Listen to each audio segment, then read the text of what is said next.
안녕하세요. 세상에는 참 다양한 사람들이 있고 그 안에서도 다양한 에피소드가 있는 것 같습니다. 저의 인생 역시 순탄치만은 않았고 그 안에서 여러 가지 사건들이 있었죠. 남들보다 좀 더 특별하다고도 할 수 있을 것 같아요. 어떻게 보면 너무나 부끄러운 이야기이기도 하지만 한편으로는 저의 사랑스러운 아내와 가족들을 자랑하고 싶은 마음에 이렇게 사연을 적어보게 되었네요. 저는 남들보다는 결혼을 좀 늦게 한 편입니다. 장남이라 장남으로서 우리 가족을 책임져야 한다는 마음이 좀 컸어요. 그래서 대학을 졸업하자마자 악착같이 돈을 벌며 사업까지 이것저것 하다 보니 연애 시기도 결혼 시기도 모두 놓칠 수밖에 없었죠. 그러다가 대학 동기놈이랑 같이 만나 저녁을 먹던 중에 제 동기의 지인을 같은 식당에서 마주치게 되면서 합석을 하게 되었고, 그때 함께 식사한 동기의 지인과 잘 되어 연애까지 하게 되었습니다. 저보다 어린 동생이었기 때문에 처음에는 식사 자리에서 오빠 동생으로 말을 트게 되었고, 그 이후에 서로 이야기가 잘 통하고 유머 코드도 잘 맞아 연락을 주고받게 되다가 연인 사이로 자연스럽게 발전을 하게 되었죠. 제 여자친구는 만나면 만날수록 이 사람 참 진국이구나라는 걸 느끼게 해주었습니다. 평소에 저한테도 지극정성으로 잘했지만 저보다도 저희 부모님께 그렇게 잘했어요. 아주 작은 것 하나도 배려하고 제가 생각지도 못하는 부분들까지 생각하는 모습들을 보면서 속이 참 깊다고 생각했고, 계속해서 만나면서 왜 이 사람이 이렇게까지 속이 깊은 사람이 되었는지 알 수 있었죠.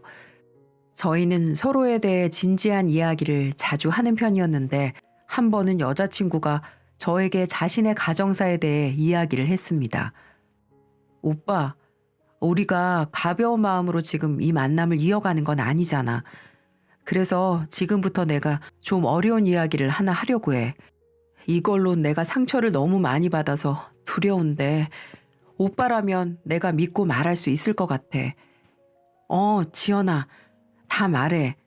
나는 언제든 들을 준비 되어 있으니까 걱정하지 말고, 오늘 말하는 게 힘들면 내일 말해도 되고, 내일도 힘들면 네가 괜찮을 때 언제든지 말해. 아니야, 나 지금 말할 수 있을 것 같아. 오빠도 알다시피 내가 고아원에서 나왔잖아. 부모님이 돌아가신 것도 아니고 그냥 버림을 받았는데, 내가 버려졌을 때가 6살 때라 나는 부모님에 대한 많은 기억들을 가지고 있어.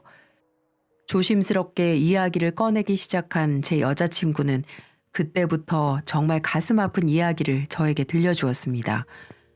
우리 아빠는 가정폭력범이었던 것 같아. 늘 술만 마시면서 집에 들어와서 하는 일이 엄마를 때리는 거였어. 내가 어릴 때라 완전히 다 기억이 나는 건 아닌데 아직도 선명하게 기억이 나는 건, 한 번은 주방도구 같은 걸로 엄마가 얼굴을 맞았는데 그게 잘못 맞았는지 눈 옆에서 피가 나더라고. 나는 그걸 방구석에서 보고 너무 무서워서 울고 있었고, 그때 아빠는 또 술을 마시러 집을 나가셨던 것 같아. 어린아이가 겪어도 되지 않은 일을 겪으며 힘든 시간을 보낸 이야기를 꺼내며 제 여자친구는 더 충격적인 사실을 꺼내놓았습니다. 근데 있잖아. 내가 아는 보통의 엄마들은 본인은 맞더라도 자식은 보호해주는 게 일반적이잖아. 그때 당시에는 몰랐지만 내가 크면서 보니까 그렇더라고. 근데 우리 엄마는 아니었어. 본인이 맞은 게 너무 억울하다면서 엄마가 당했던 걸 그대로 나에게 행동했고, 나는 온몸에 피멍이 안 드는 날이 없었어. 저는 정말 믿을 수 없는 이야기를 들으며 그 어린아이가 얼마나 힘들었을까 하는 마음이 들어 눈물이 안 날 수가 없었습니다. 그때는 그게 당연한 건 줄 알았어. 엄마가 맞았으니까 나도 맞아야 하는 건가 보다. 참 웃기지. 근데 우리 엄마는 참 끝까지 나한테 나쁜 사람이었다? 우리 아빠가 결국에는 집을 나가버리고 얼마 안 있어서 우리 엄마도 날 버렸어. 아빠가 집을 나가 몇 달 뒤에 내 손을 잡고 직접 고아원으로 날 데리고 가더니 이제부터는 부모 없다고 생각하고 너 알아서 살라며 버리고 가더라고. 그래서 그때부터 난 혼자였고 고아원에서 지내게 된 거야. 지연아, 그동안 너 어떻게 살았던 거야, 대체? 그 어린 나이에. 나 진짜 힘들었어, 오빠. 근데 이걸 내가 그동안 만났던 사람들에게 이야기하면 나한테도 우리 부모님의 성향이 있을지 모른다며 날 다 떠나가더라고. 그게 나한테는 가장 힘든 일이었어. 나는 내 꿈이 행복한 가정을 이루는 거였는데 내가 너무 큰 꿈을 기대한 걸까? 아니야. 아니야, 지연아. 왜 그게 큰 꿈이야? 이제 나랑 네 꿈 이루자. 내가 너 평생 행복하게 해줄게. 좋은 아빠로, 좋은 남편으로 평생 너 책임질게, 내가. 고마워, 오빠. 정말 고마워. 나 진짜 행복해지고 싶어. 그날 저는 제 여자친구를 안아주면서 말로만이 아닌 정말로 그녀를 세상에서 가장 행복한 사람으로 만들어줘야겠다는 다짐을 하게 되었습니다. 그래서 그 이야기를 듣고 나서는 속사포로 결혼을 진행해 저희는 식을 올리게 되었죠. 결혼 이후 저희는 정말 저와 제 아내가 꿈꿔왔던 행복한 가정을 이루고 있었어요. 아내와 저는 서로를 아껴주며 잘 지내고 있었고 결혼 전에 시작했던 반도체 장비 사업이 잘 되어 승승장구하며 올라가고 있었거든요. 그땐 정말 남부러울 것 없이 행복한 시간만을 보내고 있었어요. 하지만 딱 한 가지가 고민이었습니다. 오빠, 내가 이제 나이가 좀 있어서 그런지 임신이 쉽지 않아서 좀 고민이야. 오빠 닮은 아이 낳고 싶은데. 지연아, 너무 고민하지 말자. 병원에서도 쉽지 않아서 그렇지 충분히 자연 임신 가능하니까 좀 더 노력하라고 했잖아. 우리가 서로 노력하면 돼. 오히려 조급해하면 더 힘들어질 거야. 알았어. 우리 계속 노력해보자. 아내는 30대 중반이었고 저는 후반대였기 때문에 둘 다 적지 않은 나이로 임신이 바로 되지 않아 고민하고 있었어요. 저도 늘 외로움이 많은 아내를 위해 아이를 빨리 가지고 싶었지만 그게 마음처럼 되지 않아 솔직히 걱정이 되고 있었습니다. 그래도 그걸 내색하게 되면 아내가 더 힘들어할 것 같아 오히려 늘 다독여주고 있었어요. 그렇게 하루하루 서로를 생각하고 위해주며 살아가던 중 저에게 너무나 어려운 현실이 닥치고 말았습니다. 대표님, 이번 건 계약 따내기 어려울 것 같은데요. 뭐? 그게 무슨 소리야? 우리가 여기에 쏟은 게 얼만데. 그게 얼마 전에 다른 업체에서 그쪽이랑 컨택을 한 것 같은데 마음이 그쪽으로 이미 돌아선 것 같다는 소문이 좀 돌더라고요. 말도 안 돼. 절대 안 돼. 무슨 일 있어도 거기 계약 따내야 돼. 알잖아, 김 대리도. 우리가 여기 얼마나 많은 돈을 투자했는지. 알죠. 잘 알죠. 저희 쪽에서도 최대한 무슨 수를 좀 써보겠습니다. 직원에게서 안 좋은 소식을 전해 듣고 백방으로 뛰어다니며 노력을 했지만 결국에는 경쟁업체에 밀려 계약을 따내지 못했고 저는 큰 손해와 함께 어려움을 겪게 되었어요. 상당히 큰 계약건으로 저희 회사에서 취급하는 반도체 장비를 상대 회사에다 납품해주기 위해 외국에서 무리해 물건을 좀 들여왔었는데 그게 무산으로 넘어가게 되면서 큰 빚을 지게 되었습니다. 그때부터는 사업 빚에 대한 이자와 함께 직원들에게 줄 월급도 없어 대출을 있는 대로 다 받기 시작했고 그 안에는 저의 아내 이름과 집 담보, 부모님의 명의까지 다 이용해 대출을 받게 되었어요. 남동생을 제외하고는 온 가족을 빚더미로 나앉게 했고 저는 그렇게 했음에도 불구하고 결국에는 사업이 부도가 나면서 망하게 되기 시작했죠. 그러면서 걷잡을 수 없이 무너져 내려갔습니다. 제가 우리 가족을 망쳤다는 사실이 너무나도 끔찍하고 힘들어 매일매일을 술을 마셔댔어요. 저희 아내는 그런 제 모습을 보면서 정신 차리라고 화도 내고 달래도 보고 정신 차리게끔 했지만 저는 한번 무너져버린 마음을 다시 잡는 게 쉽지 않았습니다. 그 사이 아내는 우리 부부의 빚과 부모님의 빚을 책임지기 위해 낮에는 회사를 다니고 밤에는 식당에서 일을 하며 악착같이 돈을 벌어대기 시작했어요. 그렇게 노력하는 아내의 모습을 보면서도 저는 오히려 더 깊은 절망감에 빠져 수리 없이는 살 수 없는 폐인의 모습이 되어버렸죠. 하루하루 힘든 생활에 안 그래도 작은 체구가 더 말라가는 모습을 보면서 제가 그녀를 떠나야지만 그녀가 행복할 수 있을 거라는 판단을 했습니다. 그리고 사실 가장으로서의 가치를 잃어버린 제 자신이 너무나도 싫고 부끄러워 더는 함께 살 수도 없었어요. 그래서 아내에게 무작정 이혼을 요구했습니다. 우리 이혼하자. 갑자기 이혼이라니 그게 무슨 말이야? 말 그대로야. 우리 이혼해. 나 더 이상 너랑 못 살겠어. 갑자기 왜 그러는 건데? 내가 싫어지기라도 한 거야? 그런 거 아니야. 그냥 이 생활이 지긋지긋해. 나 더 이상 널 책임질 수도 없고 책임질 마음도 없어. 나 때문에 너 그렇게 사는 꼴 나 진짜 보기 힘들어 죽겠으니까 우리 이혼해. 그런 거면 나 괜찮아. 오빠는 지금처럼만 살아. 그냥 내 옆에만 있어주면 돼. 난 내가 돈 벌고 빚 갚을 때까지만 좀 고생하면 되는 거잖아. 나 이혼하기 싫어. 절대 싫어. 그만해 제발. 나는 이제 네가 정말 끔찍하게 부담스럽단 말이야. 이혼 안 해주면 죽어버릴 거야. 그러니까 당장 이혼해. 그리고 네가 할 길 가버려. 나쁜 새끼. 너는 진짜 나쁜 놈이야. 쓰레기라고. 그래, 나 쓰레기야. 그러니까 나 같은 놈 버리고 딴 새끼 만나서 살라고. 저는 그 길로 집을 나와버렸고 아내의 명의로 되어 있는 집과 부모님의 빚에 대해서는 무책임하게 내버려 둔 채 제 명의로 받은 대출빚만 지고는 혼자 독수공방하며 신용불량자로 살아갔어요.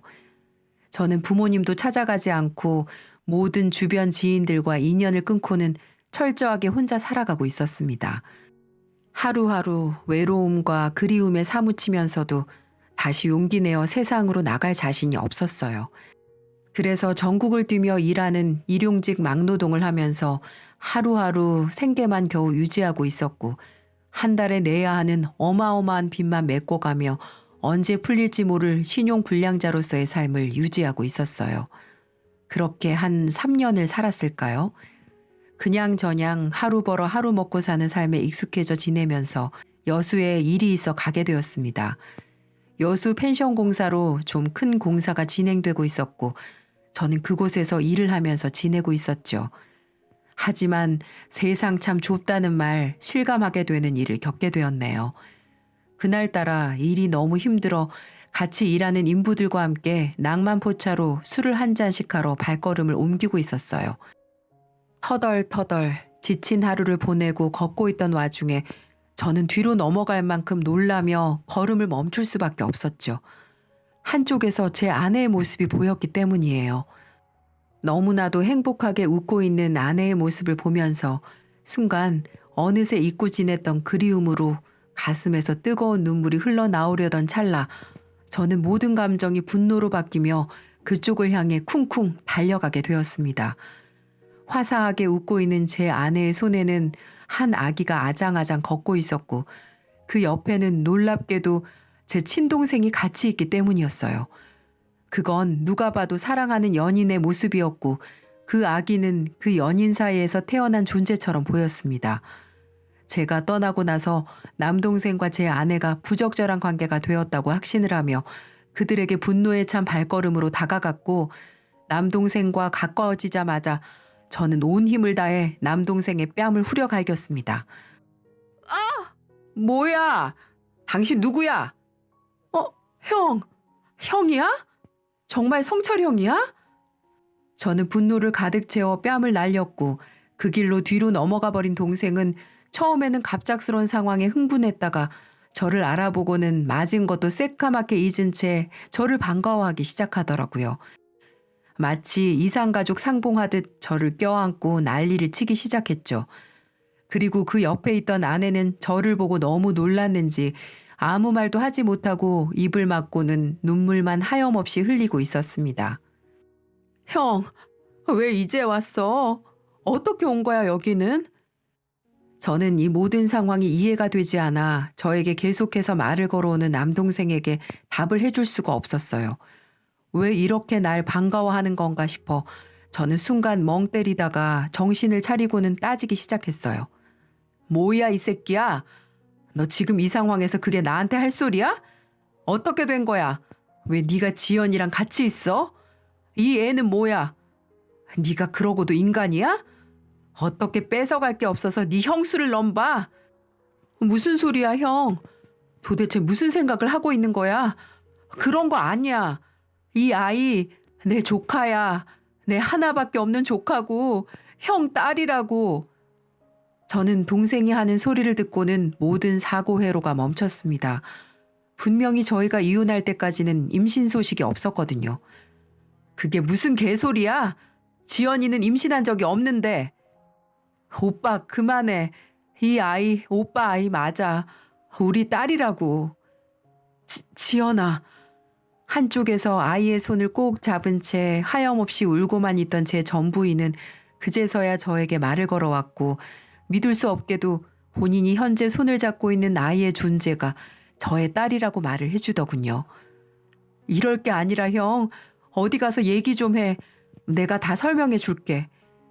제 동생은 이대로는 안 되겠는지 상황을 정리하면서 장소를 옮기자고 제안했습니다. 저는 갑작스러운 상황에 정신이 없었지만 일단은 동생과 지연이를 따라 근처에 있는 카페로 들어갔어요. 형, 내 말 지금부터 잘 들어. 그동안 있었던 일 내가 전부 다 설명해 줄게. 형수나 형이나 지금 상황이 너무 당황스럽고 힘든 것 같으니까 내가 다 설명해 줄게. 동생의 말대로 저와 아내는 서로 무언가를 이야기할 수 있는 정신이 아니었습니다. 이때는 듣는 것만 해도 정말 벅차는 시간들이었거든요. 저는 애써 정신을 차리고 동생의 말에 귀를 기울였고 모든 이야기를 다 듣고 나서는 그 자리에서 오열을 할 수밖에 없었어요.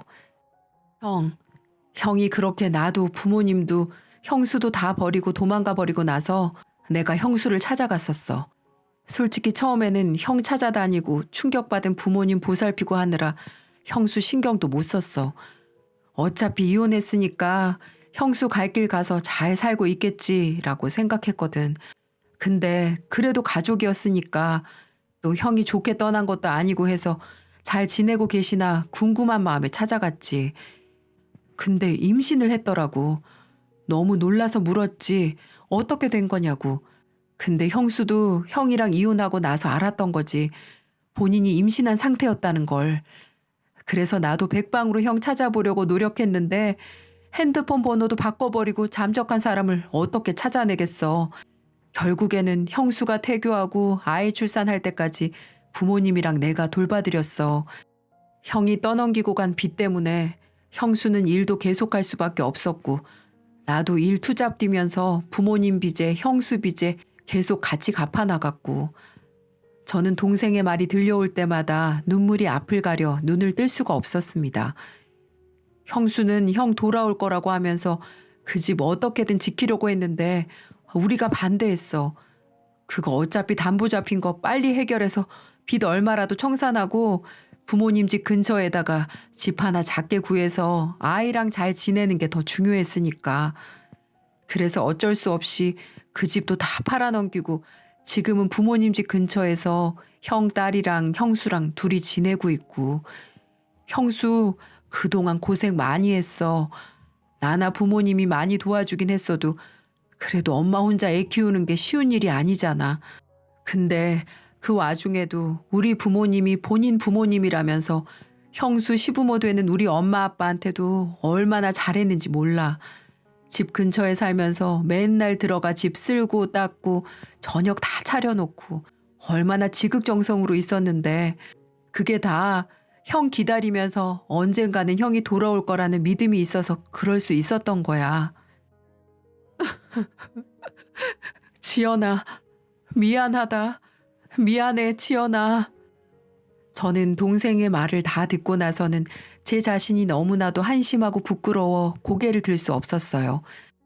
그리고 저 때문에 고생한 아내를 생각하며 어떤 것도 할 수 없고 그저 미안하다는 말밖에 할 수 있는 게 없었죠. 그러자 순간 온몸이 따뜻해지면서 마음까지 녹아내리는 다음 일이 벌어지게 되었습니다. 모든 이야기를 함께 들은 제 아내는 앉아있던 자리에서 일어나 고개 숙여 울고 있는 저에게 다가와 저를 한껏 안아주었어요. 오빠, 울지 마. 미안해 하지도 마. 이렇게 만났으면 됐잖아. 오빠가 내 상처 보듬어 준 것처럼 나도 오빠를 보듬어 줄 수 있어. 말했잖아.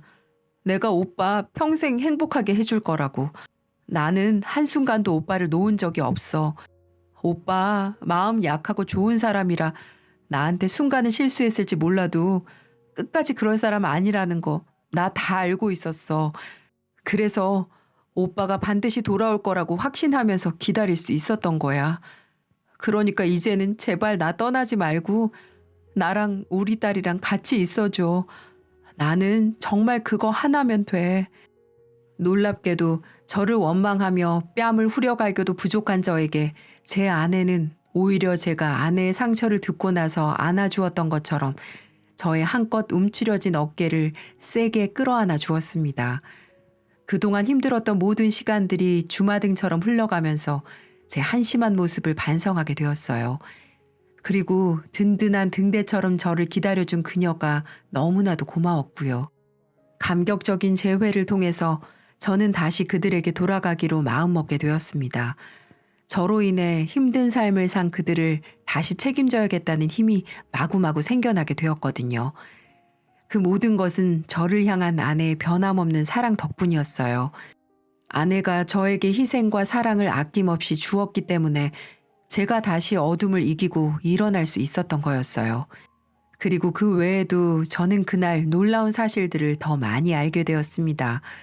저와 아내의 재회 현장을 보며 동생도 격하게 눈물을 흘리고 있었는데 갑자기 어떤 여자가 제 남동생에게 다가가 안아주었어요. 누군가 싶어 쳐다보니 동생이 저에게 자신의 아내라고 소개를 하더군요. 형, 인사해. 내 아내야. 3년 전에 형이 도망가기 전에 만나곤 있었는데 그 이후에 결혼하게 되면서 지금은 내 와이프가 되었네. 놀랍게도 동생도 그 사이에 결혼을 한 상태였고 동생의 와이프도 착한 사람이었기 때문에 동생에게 자신이 모아온 돈을 보내 우리 집안의 빚을 갚는 데 큰 도움을 주었고 제 부모님과 제 아내까지 같이 보살피며 저의 아내와는 서로 친자매처럼 지내고 있는 상황이었습니다. 모든 것이 저만 빼고 정말 행복한 삶을 살고 있는 듯 했죠. 형, 이럴 게 아니라 우리 부모님한테 가자. 올해 우리 아버지 칠순이셨어. 그래서 축하해드릴 겸 해서 가족 여행 온 거야. 형 만나기 전까지 계속 같이 있다가 피곤하시다고 숙소로 들어가셨어. 내 와이프는 근처에 화장실 갔다가 내가 카페로 옮겼다고 하니까 나중에 오는 바람에 우리 대화 끝날 때까지 다른 자리에서 상황 지켜보다가 이렇게 다가온 거고. 저는 한꺼번에 쏟아지는 이 일이 다 놀랄만한 일인지라 정신을 차릴 수가 없었어요. 하지만 불효를 크게 했기 때문에 부모님을 얼른 찾아가서 용서를 구해야 할 것 같아 동생 부부와 아내와 저의 딸과 함께 숙소로 이동을 했습니다. 그리고 그 안에서 또 한 번의 감격적인 재회를 했죠. 아이고, 이게 무슨 일이야? 이게 누구야? 이게 누구야? 정말 내 아들 맞아? 내 큰아들 맞는 거야?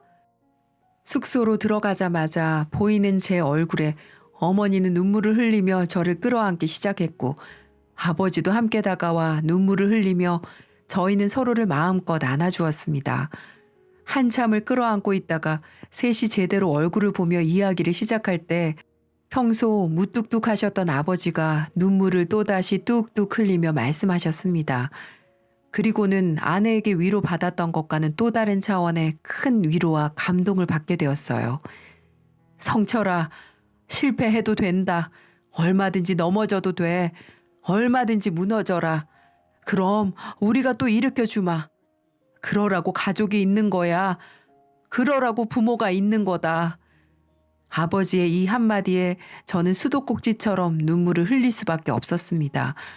정말 그동안의 고생들이 다 한순간에 녹는 듯 했거든요. 어머니, 아버지, 정말 죄송합니다. 이 불효자식을 용서하세요. 다시는 이런 일 벌이지 않겠습니다. 부모님 가슴에 대못 박는 일 없도록 하겠습니다. 됐다.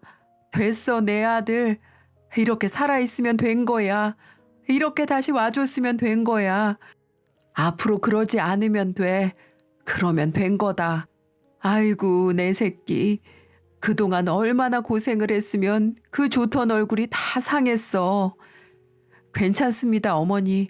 저 이제 정말 괜찮아요. 이제 다시 사람답게 살아보겠습니다. 그래, 그래, 그러면 돼. 저는 그렇게 부모님께 제 다짐을 말씀드리고는 그동안 못했던 효도에 대해 사죄하는 마음으로 큰 절을 올려드렸습니다. 제 옆에서는 아내도 함께 큰 절을 드렸고 부모님은 제 아내처럼 한순간에 저를 받아들여 주셨습니다. 저희는 그날로 모든 감격적인 재회를 마치게 되었어요. 그 뒤로 저는 아내와 다시 혼인신고를 했고 저는 신용회복을 신청해 현재는 하나하나 빚을 해결해 나가고 있습니다. 다시 직장도 구해 취직도 했고 밤에는 대리운전을 하면서 우리 가족을 책임지기 위해 노력하고 있습니다.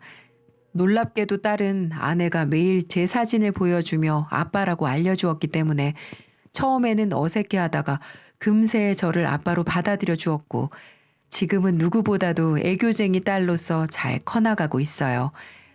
인생을 살면서 제 아픔을 보듬어주고 실패를 다시 세워주는 사람을 만나기란 쉽지 않은데 저는 이 어마어마한 복을 받은 사람입니다. 그래서 앞으로 우리 가족을 위해 최선을 다해서 살 생각이고요.